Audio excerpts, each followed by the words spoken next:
lagyan ko na ng yung ginawa kong homemade powder milk. Ayan.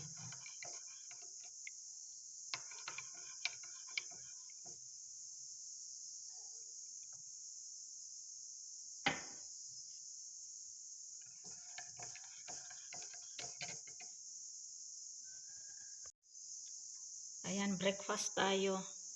Kasi lagi na lang kasi paratha o kaya yung chapati. So nakakasawa rin, kaya may bread. So ito, gumawa ako ng egg. At saka ito na yung kape.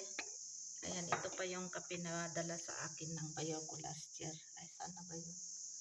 Nasa ibang bote pala. Ganito din. So, ayan. Nasta tayo kasi kaaalis lang ni Fatma pumunta ng school. Nakagawa na din ako ng paratha para sa kanila. Pero sa kanila ay tea with yung fresh milk ng buffalo. So, ito sa akin ay powder milk. From fresh buffalo milk to powder milk. Kaya tikman natin kung masarap.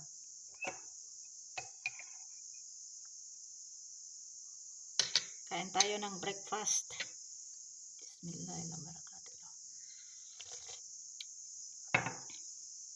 Masarap din. Masarap. Masarap kasi homemade eh. Ayan, kain tayo ng breakfast.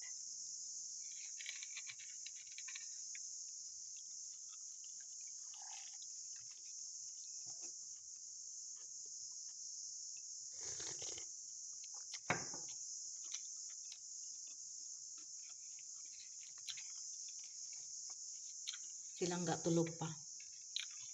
Sila kaya tulog pa din mamaya. Gigising na yun. Gawa ako ng chai.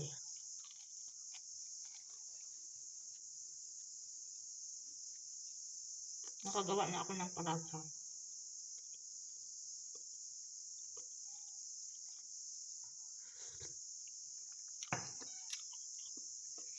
Masarap din ang powder milk.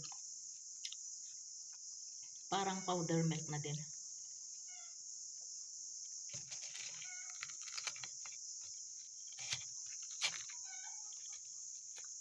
Ayan yung tilaok ng manok.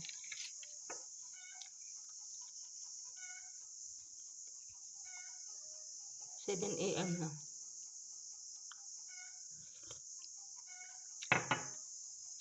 Umalis si Fatma mga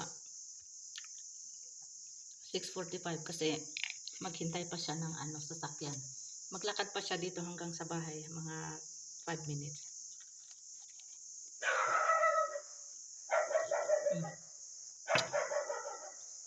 Yung aso na umakyat na dito.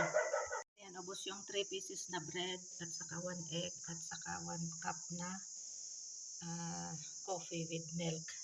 Ito na lang pala yung aking kape o konti na lang. Alhamdulillah ilazi atama wa sakana wa ja'alna minal muslimin.